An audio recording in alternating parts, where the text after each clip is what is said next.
Come, Holy Spirit, bless this unworthy priest, that I may preach with the heart, not just with the lips, and that people with their heart listen with their heart, not just with their ears.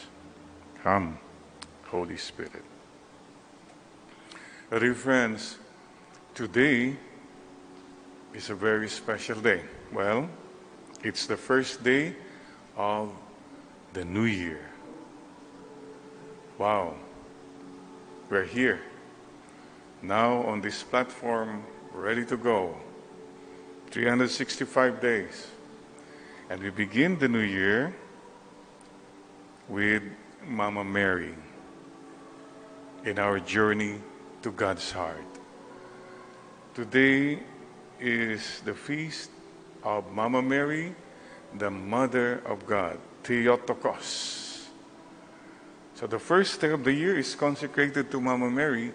That means every single day of the year is blessed, and she will be with us every single day of the new year. And special day today is First Friday. Yes, First Friday, the Sacred Heart. So we have Mary and Jesus with us as we begin this new year. Wow, what a new year it is. You know, I was just thinking, last year, when we entered the new year, we were parang carefree. I mean, everything was okay, there are problems, but wala tayong masyadong care. Just another New Year, right? But this year, we're entering the new year more careful because of what we have been through. And maybe last year, New Year, we were not mindful of many things. We were not even mindful of God. We were not even mindful of people. Now, after the pandemic, I hope you've become more mindful of the presence of God, mindful of the sufferings of people, mindful of your blessings. Oh yes, a lot of things you can say about the pandemic. Sure, loved ones died, jobs lost, many became depressed, but still, a lot of good things. Oh yes, we believe something good always comes out of difficult situations. Please don't forget that. One of the things I'd like to share with you today is, one time I was jogging around Christ the King, and in the tennis court somewhere there, I saw on the cement floor a mango fruit, rotting already, and there was a little shoot coming out. And we go, how did this mango? Well, there's a mango tree out there, but it was there in the tennis court. Number one, it was not crushed. Somehow, hindi naapakan. It's there. And I look at it, there was life. There was 1, 2 leaves coming out. I really realized the message of the Lord there, telling me something good can still come out of seemingly difficult, even rotten situations. And that's how we should look at life this new year. Something good will still come out. And it can only get better after what we have been through. So mga kapatid, we have to face whatever is ahead with gratitude and with confidence. And what is a good reminder for all of us? Please don't forget the nativity scene. Before you fold up your Belen, yung mga decorations, look again one more time at the nativity scene. Jesus, Mary, Joseph, maybe there are shepherds, maybe there are animals, there's an angel, there's a star. Itong baunin po natin, mga kapatid. Reminder that we will journey this 2021 with these characters in mind. The first one is, why did Christmas happen? Paano po nangyari? Because of a God who loved us so much. He gave His only begotten Son. Keep that in mind, that there is this God who loves us. Okay, we journey, remember, never forget this God who loves you. Number two, look at Mama Mary. Christmas happened because there was this woman who listened, who reflected everything in her heart. She listened, she prayed. My fellow pilgrims, as we start this journey together, don't forget to listen and to pray. Siya po ang kailangan natin. Dasal lang po, makinig tayo, listen to His instructions. Ganito po yun. Hindi natin alam anong mangyayari 10, 5 days from now, whatever. But God sees that already. Minsan po, again, in my younger days, I would jog and walk around Christ the King. It happened, I don't know, nakita ko yung liston ba tawag doon? So I bent and tinali ko yung tali ng rubber shoes. As I bent down, I heard a loud crash about 3 meters from me. A branch had fallen. If I did not stop, akong tinamaan nun. Something like that. There is a God who knows everything. So you just listen and pray. Joseph. Oh, Joseph. Saint Joseph. The man who never said a word. Walang spoken words si Joseph in the Bible. Kumbaga sa Zoom, he was muted. But he was obedient. He obeyed the Lord. Imposible yung pinapagawa sa kanya. Akuin mo yung hindi mo anak. Oh, wow. But he obeyed. And he listened and obeyed to Mama Mary. Husbands who are listening now, learn from Saint Joseph. You listen, you obey, and you'll have a more peaceful life. Promise. You obey. Okay, as we journey, we obey. You know, there are things we have to do. Even regulations, restrictions, obey. If you want to live, you have to obey. And you have to obey so that others may live also. Ano pa yung character? The shepherds, for their humility. They were humble shepherds. They were poor. But they did whatever they were told. So, humility is the key. Please, as we journey through life, better to take the road of humility. Wag na po tayo yung mga fast lane, No. I think what the Lord is telling us through Mary and through the events of the Nativity is to be more humble to God. I hope we are more humble to God now. Ang yayabang natin sa Diyos. Forgotten Him, take Him for granted. Wala lang. It's all about me. It's all about me. My agenda. Sorry, life is not about you. Life is not about me. It's about a God who wants us to live meaningful lives and to help others. He must increase. you and I must decrease. Don't forget the angels. The angels brought good news. They were joyful. They were joyful. We bring to you tidings of good cheer. Yeah. I hope you take the road of joy.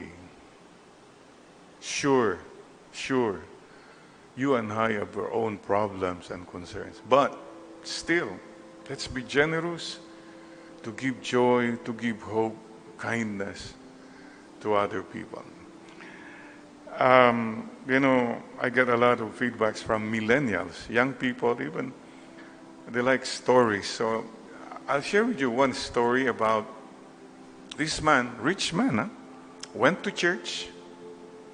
When the collection came, you'd expect he would give you, 1,000. But this guy looked at his pocket and made sure, he was looking through all his pocket.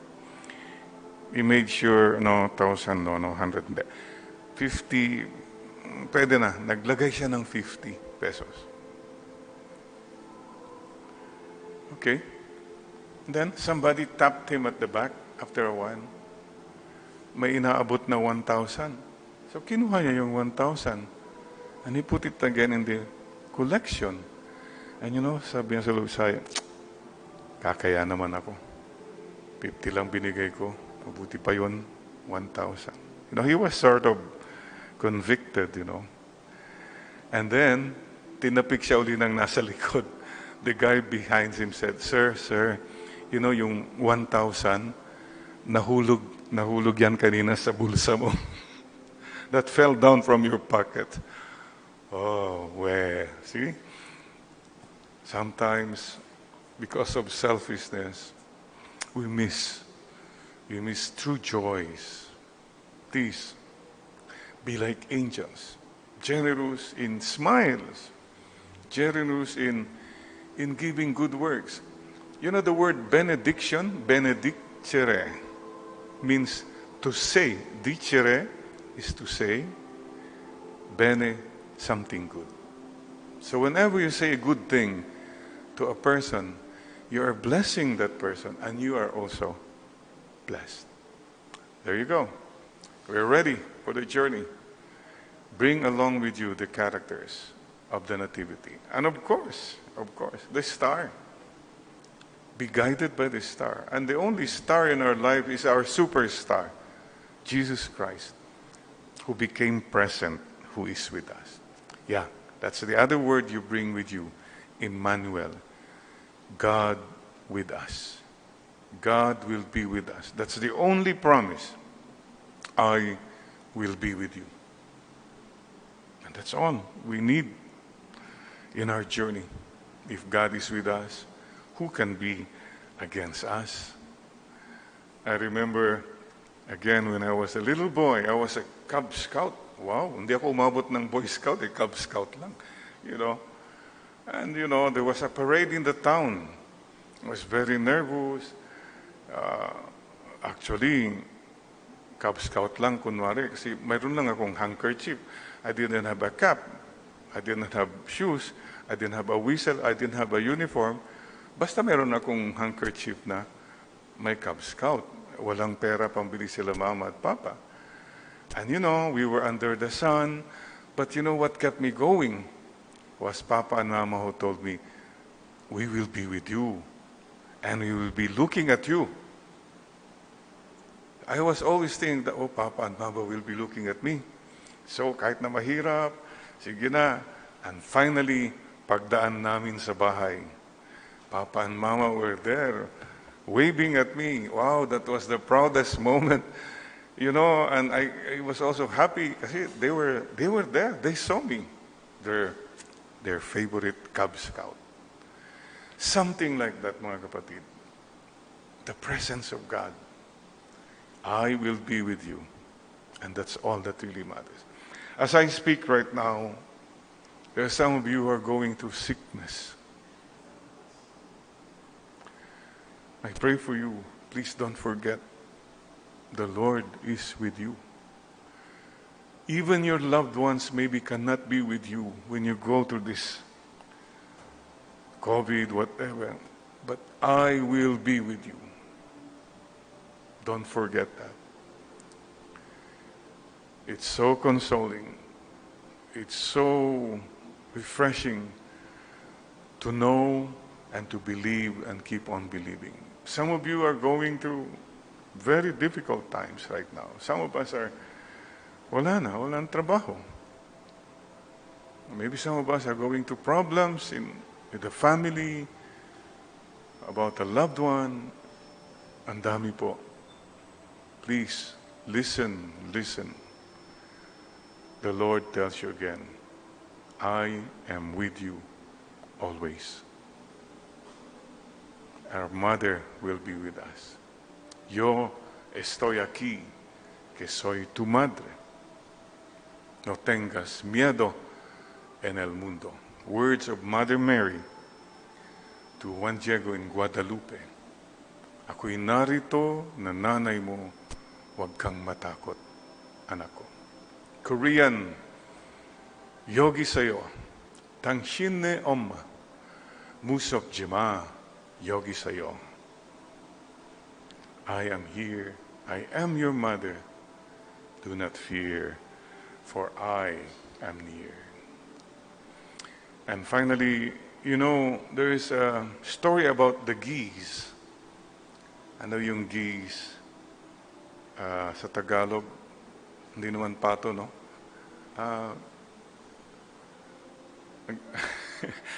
Geese what? Hindi ko alam. Anyway, yung mga lumilipad po, they go international flight. They fly from kung saan-saan. And they take long flights. But let's learn from the geese. The ducks, whatever you call them. When they fly in a formation. May disiplina sila. May nauuna palagi, may gumaganon. So it's a V shape. Why is that? Aerodynamics. Mas magaan pagka mayroon silang formation. Kung kanya-kanya sila, ang bigat. Ang daming nawawala. And then, with the wings, they lift up each other. Okay? Let's lift up each other. Stay in formation.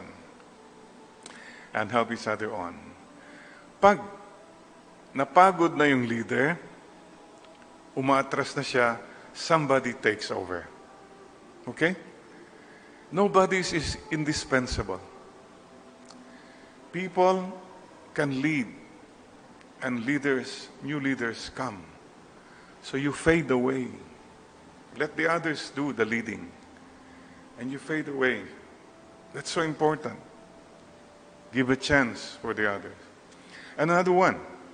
You know, the geese, when one of them gets sick or unable, bababa na, may sasama, isa o dalawa, that stays with him, with her.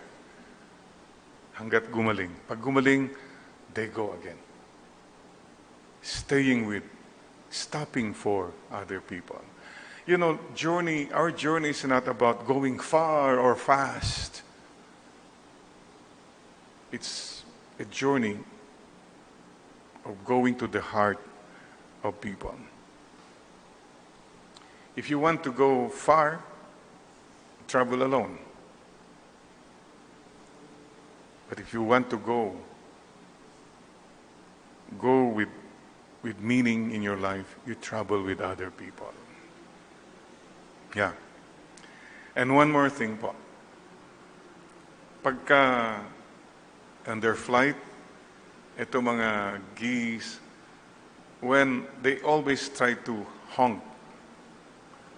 Kunwari, yung leader nila nandun, nag-honk sila. Pap.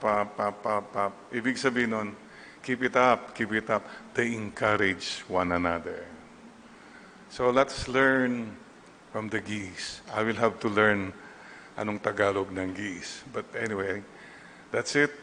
Maligayang paglalakbay, makahulugan na paglalakbay itong 2021.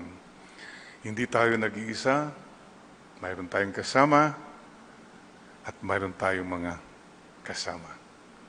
tayo po, tulong-tulong in our journey to God's heart. And please don't forget, God is a God of surprises. Right now, mga indicators, ako, nandiyan pa yung virus, mayroon naman variant. Parang, wow, ano ba to? But, please, don't count out God yet. God is a God of surprises. Keep believing. No matter what happens, don't fall into the hopelessness, pessimism that comes from the evil one. No. Keep saying, I have a God. I have a God who loves me. That's what we tell the evil one. Yes. OMG. OMG positive. Once again, today, let's be OMG positive in our hearts. So, my dear brothers and sisters, let us now turn to the Lord and we stand and as we begin the new year on this first day, again we declare our faith. I believe in one God, the Father.